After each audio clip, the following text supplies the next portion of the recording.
आज ते दोघेही खूप खुश होते. असणार का नाही त्याला कारणही तसंच होतं. आकाश व सायली यांच्या लग्नाचा 50वा वाढदिवस होता. दोघांचंही प्रेमात नातं अजून तसंच पहिल्यासारखंच होतं. पहिल्यासारखंच म्हणजे जसं कळायला लागलं ना 10वी पास आल्यापासून, तेव्हा त्यांचं एकमेकांवर खूप प्रेम आहे याची कबुली हे त्यांना तेव्हाच नजरेने दिली होती. आज सकाळपासूनच घरी जोरदार तयारी सुरू होती त्यांच्या लग्नाच्या वाढदिवसाची. आकाशराव आज सकाळीच उठून स्वतःची सगळी तयारी करून बाहेर पडले होते. त्यांनी सकाळीच मोगऱ्याच्या फुलांचा गजरा आणला. काल त्यांनी एक छानसा नेकलेस आणि सायलीला पिंक कलर आवडायचा, तिच्या फेवरेट रंगाची साडी आणि एक छानसं छोटंसं गिफ्ट आणि डेअरी मिल्क कॅडबरी, हे सगळं त्यांनी एका टेबलवर ठेवलं. ते आता किचनमध्ये चहा करायला गेले. त्यांची सगळी तयारी झाली होती. सायली उठून तिची तयारी करून आली होती. आज उशीर झाला उठायला. घड्याळात बघते तर 8 वाजून गेलेले. अरे देवा, आज इतकी कशी गाढ झोप लागून गेली. हे बसले असतील चहासाठी माझी वाट बघत. ती फ्रेश होऊन येते. आकाशरावांना आवाज देते. कुठे आहात तुम्ही? आवाज देता ते बेडरूममध्ये पोहोचते तेव्हा ते सायलीला म्हणतात, हॅपी ॲनिव्हर्सरी माय स्वीट हार्ट सायली. अरे बापरे, यांच्या लक्षात आहे तर. त्याही आकाशरावांना विश करतात. तिला खूप आनंद होतो. आकाशरावांनी आज सायलीसाठी आणलेली गिफ्ट आणि साडी तिच्या हातात दिली. सायलीला खरंच आश्चर्य वाटत होतं की यांनी इतकं सगळं कधी केलं आणि तेही मला कळू न देता. त्या खूप खुश झाल्या. मग ते तिच्या केसात गजरा माळतात. मोगऱ्याचा सुगंध सगळीकडे पसरला होता. वातावरण मनमोहक झालं होतं. आजही दोघांचं एकमेकांवर तितकंच प्रेम होतं. सायली, काय हो, कधी केलं तितकं सगळं आणि मी काय म्हणते, या वयात कशाला दगदग करता? आधीच तुम्ही माझ्यासाठी खूप केलंय आणि तुमचं माझ्यावर खूप प्रेम आजही आहे, तेही मला समजते. तेव्हा ते हसतात आणि त्यांच्यासाठी सायली कॅडबरीचा तुकडा भरवताना गाणं सुरू करतात. आज फिर तुम पे प्यार आया है, आज फिर तुम पे प्यार आया है, बेहद और बेहिसाब आया है, आज फिर तुम पे प्यार आया है. हे त्यांचं गाणं संपत सायली त्यांना म्हणते, अगदी आकाश, तो अजूनही तसाच आहेच. खरंच मी खूप नशीबवान आहे की मला तू भेटलास. दोघेही एकमेकांसोबत चहा घेतात, खूप गप्पा मारतात. आज त्यांच्या लग्नाला 50 वर्ष पूर्ण झाली होती. सायली तर आज खूप खुश होती. आज जमान्यात करतात तसंच सरप्राईज तिला सकाळीच मिळालं होतं. संध्याकाळी खूप मोठं सेलिब्रेशन होतं त्यांना, त्यांच्या लग्नाचं, वाढदिवसाचं आणि दोघांचे मित्र मैत्रिणी, मुलगा मुलगी, नातवंडे आणि इतर नातेवाईकांच्या उपस्थित हा सोहळा साजरा होतो. त्यांनाही खूप आनंद होतो. एक आदर्श जोडी म्हणून त्यांच्याकडे पाहिलं जायचं. ते दोघेही तसेच होते, जणू एकमेकांसाठीच बनलेले. या वयातही त्यांचं प्रेम तसूभरही कमी झालेलं नव्हतं. दोघेही आज खूप गप्पा मारतात आणि त्यांच्या भूतकाळात हरवून जातात. आकाश आणि सायली शाळेपासून एकमेकांसोबत होते. सुरुवातीला लहान असताना मैत्री होती. ते एकाच गावात होते. आकाश एकटाच होता आणि त्याला 2 बहिणी आणि आई वडील असा त्याचा परिवार होता. तर सायली एकटीच आणि तिच्यापेक्षा मोठा भाऊ, तिचा दादा, तोच सगळं बघायचा. तिचे वडील ही लहान असताना गेले होते. आईने त्यांना वाढवलं होतं. लहानपणापासून संस्कारी, हुशार, गुणवान आणि दिसायलाही सुंदर दिसणारी यात सायलीच्या आकाश प्रेमात पडला. दोघांची परिस्थिती फार श्रीमंत नव्हती. तिलाही प्रेम म्हणजे काय हे कळायला लागल्यापासून आकाश आवडायचा. तोही हुशार होता. तर नोट्स घेण्यापासून त्यांची मैत्री सुरू झाली. मग आकाश मात्र सायलीशी बोलण्याचा बहाणा शोधायचा, तिला पाहायचा, तीही त्याला गोड स्माईल द्यायची. तेव्हाच्या काळात काही मोबाईल वगैरे नव्हते. 10वीचं वर्ष संपलं आणि कॉलेज लागल्यानंतर आकाशने सायलीला प्रपोज केलं. तेही त्याची हिंमत होत नव्हती. पण मित्रांची सोबत आणि त्याचा मित्र रवी त्याला म्हणाला, आकाश, तू बोलून तर बघ तिच्याशी, नाही तर कॉलेजही संपून जाईल, मग बस तसाच. तेव्हा त्याने हिंमत करून आकाशने एकदा कॉलेज सुटल्यावर घाबरतच सायलीला थांब म्हटलं. तीही थांबली. तिला वाटलं काही नोट्सचं काम असेल किंवा पुस्तक वगैरे. तर आकाशने सगळं काही बोलायचं ठरवलेलं, पण हिंमतच झाली नाही त्याची. त्यात भीती वाटत होती दोघांना एकत्र सोबत असं बोलताना कुणी बघितलं, गावकऱ्यांनी किंवा इतरांनी तर घरी सांगून देतील, हा विचार करूनच त्याने तिला एका वहीमध्ये ठेवून ही चिठ्ठी वाच सायली. तुला यातून मला काय बोलायचं होतं ते समजेल आणि ही मलाही तुझं उत्तर काहीही असेल तर कळवशील. एवढं बोलून तो त्याच्या सायकलने निघून गेला. सायलीला मात्र हसायला येत होतं. तिलाही खूप छान वाटलं. असं कोणीतरी पहिल्यांदा तिला आवडू लागलं होतं. त्यानेच आज तिला चिठ्ठी दिली. ती घरी गेली, पाहिले. तिने ती चिठ्ठी वाचली आणि तिला खूप छान आणि मनाला आनंद झाला, कारण तिलाही आकाश आवडत होता. मग तिनेही त्याला सुंदर चिठ्ठी लिहून आपल्या सुंदर अक्षरात त्याचं वहीत टाकून दुसऱ्या दिवशी दिली. त्यानेही तिचं उत्तर पाहिलं आणि त्याचा आनंद गगनात मावत नव्हता. मात्र हे सगळं ठीक आहे, पण वडिलांची भीती होती. त्यांना कळालं तर ते जीवच घेतील. तेव्हा मुला-मुली असं फारसं बोलत नव्हते, म्हणून या दोघांनाही भीती वाटत होती. सायलीने तर आकाशला प्रेमासाठी होकार दिला, पण तिलाही आपल्या राजनदादाची फार भीती वाटायची. ती खूप जपून राहायची. पण त्या दोघांचं खरंच एकमेकांवर खूप प्रेम होतं. कधी बोलणं नाही झालं तर नजरेनेही त्यांना कळायचं. कॉलेजमध्ये त्यांचं हे प्रेम कुणाला कळू नये याची दोघेही खूप काळजी घ्यायचे. फक्त दोघांच्या जवळचे मित्रमैत्रिणी यांनाच माहीत होतं. दोघेही सोबत कॉलेज करत होते. लपून छपून एकमेकांना भेटायचे. कधी भेट व्हायची त्या रस्त्यावर तर कधी नाही, कारण सायली कधी तिचा भाऊ आला तर त्याच्यासोबत जायची, नाही तर एरवी दोघेही एकाच बसने जायचे. तिच्या मैत्रिणीला अंजलीलाही माहिती होतं. तो रोज त्यांच्यासाठी जागा पकडून ठेवायचा. कधी तर तिला जागा द्यायचा. तो मात्र उभा राहून तिच्याकडे बघायचा. कुणी असेल तर दोघांना बोलतानाही यायचं. तरीही ते दोघे मनापासून एकमेकांवर खूप प्रेम करायचे. कॉलेज संपलं होतं. आता पुढे काय करायचं? आकाशला जॉब शोधायचा होता. दोघे आता मनाने एकमेकांच्या खूप जवळ आले होते. ते राहूच शकत नव्हते. तेव्हा फार लव्ह मॅरेज होत नव्हते, त्यामुळे घरचेही जुन्या विचारांचे होते. त्यांच्या मतावर अगदी ठाम असायचे. त्यांना लव्ह मॅरेज पसंत नव्हतं. दोघांच्या घरी सारखीच परिस्थिती होती. त्यावेळी लवकर विवाह होत. शिक्षण झाले म्हटल्यावर राजनदादाने आणि सायलीच्या आईने तिच्यासाठी स्थळ शोधायला सुरुवात केली. तिने पुढे शिकायची इच्छा बोलून दाखवली, पण आई नाही म्हटले.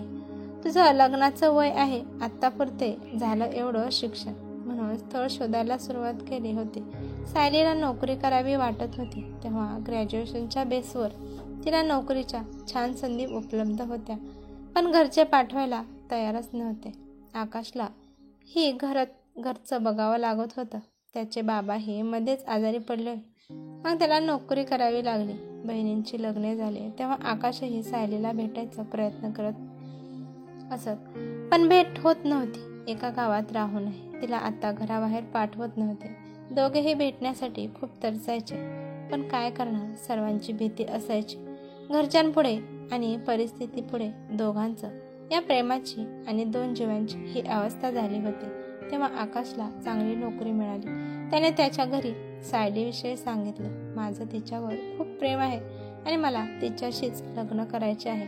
तेव्हा बाबा खूप चिडले, रागावले त्याच्यावर. असं काही मी असताना करायचं नाही सांगितलं. त्या मुलीला तो विसर आणि लग्न करण्याचा निर्णय घ्यायला लावला. त्या दिवशीपासून त्याच्या माई दादांनी त्याच्यासाठी मुली बघणं सुरू केलं. आकाशला खूप वाईट वाटलं. तो त्याच्या आयुष्यात त्याने फक्त सायलीचाच विचार केलेला होता आणि तिचंही प्रेम आहे माझ्यावर.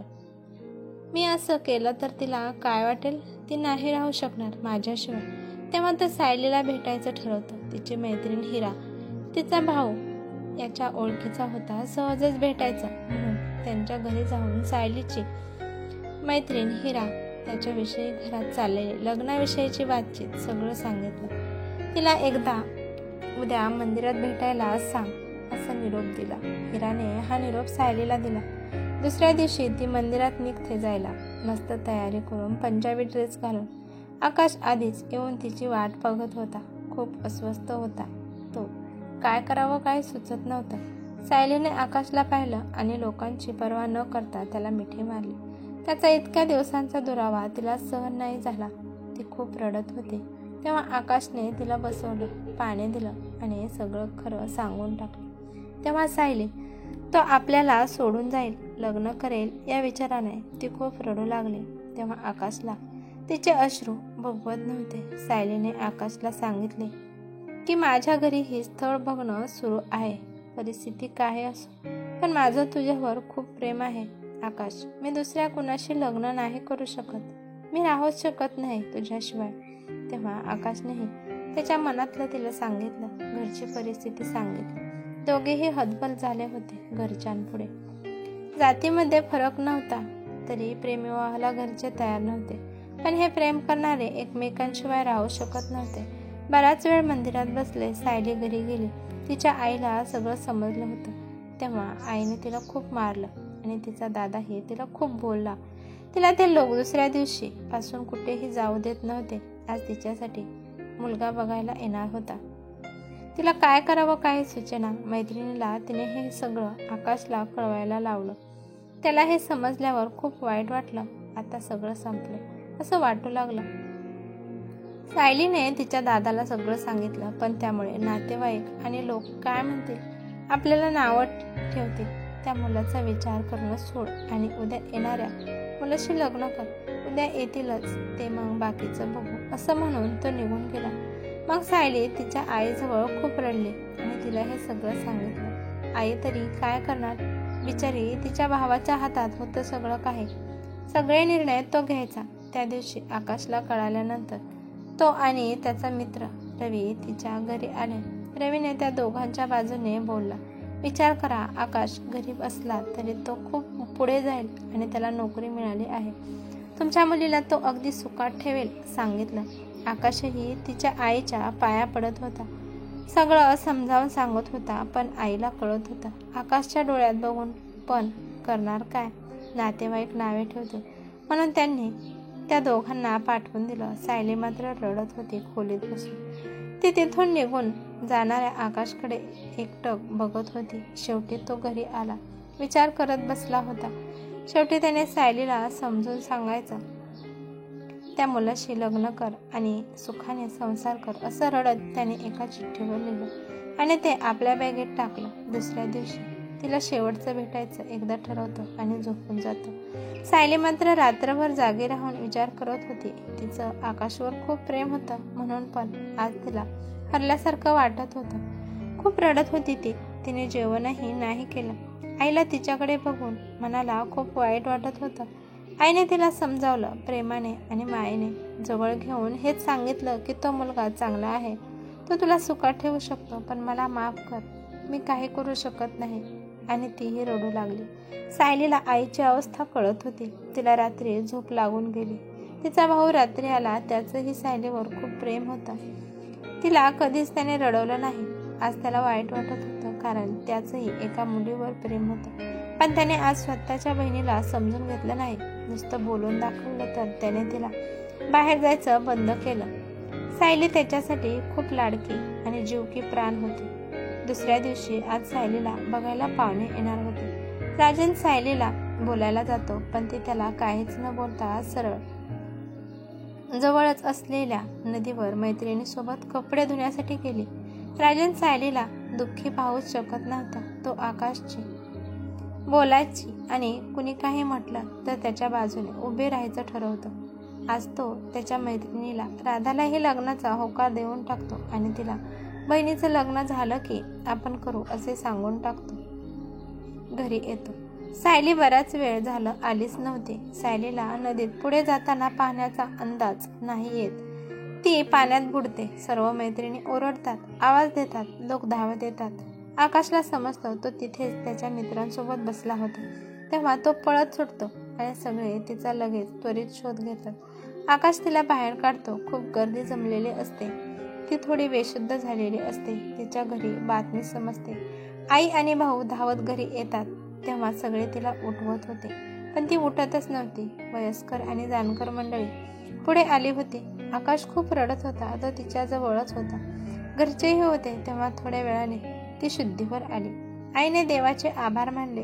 तिच्या भावाला आज त्या दोघांचं प्रेम समजलं होतं, कारण त्याचंही एका मुलीवर प्रेम होतं. तिच्या भावाचा एका क्षणासाठी श्वास थांबला होता.